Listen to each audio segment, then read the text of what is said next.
Mr. President, could you discuss some of the recent public accounts of CIA activities in South Vietnam, particularly the stories of or reports of how the CIA has undertaken certain independent operations? They're independent of other elements of the American government that are in South Vietnam. The fact of the matter is that Mr. McCone sits in the National Security Council. I imagine I see him at least 3 or 4 times a week, ordinarily.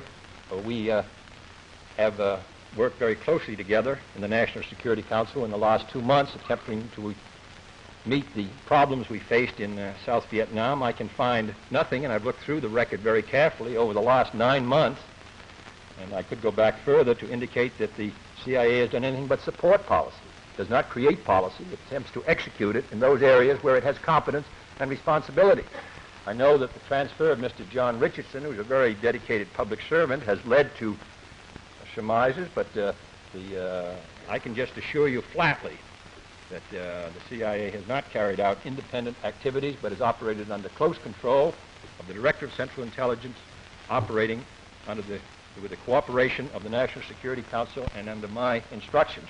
So I think that while the CIA may have made mistakes, as we all do on different occasions, and has had many successes, which may go unheralded, in my opinion in this case, it's unfair to charge them as they have been charged. I think they've done a good job.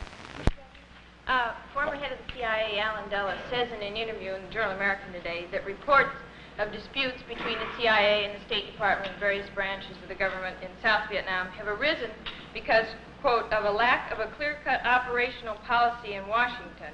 And then he goes on to say that he thinks what's needed is less backbiting between U.S. agency officials.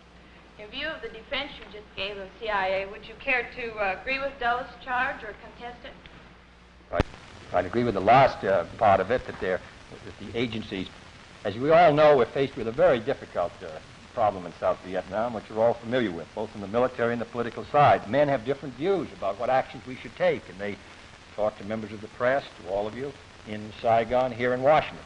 But I must say that as of today, and I think this is particularly true since General Taylor and Secretary McNamara came back, I know of no disagreement between the State Department at the top, CIA at the top, Defense at the top, White House, and Ambassador Lodge on what our basic policies will be and what steps we will take to implement it.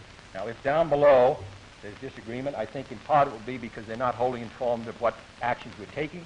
Some of them are necessarily confidential, but I think our policy, though we can't say what effect it's going to have, I think we are in agreement of about what we ought to do.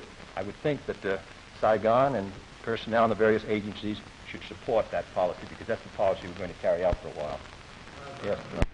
President, how do you feel about Senator Gruning's proposal to set up a congressional committee as a watchdog over the CIA?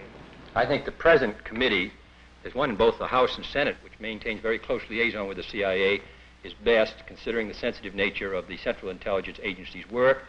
As you know, there is a congressional committee in the House, one in the Senate, composed of members of the Appropriations Committee and the Armed Services Committee.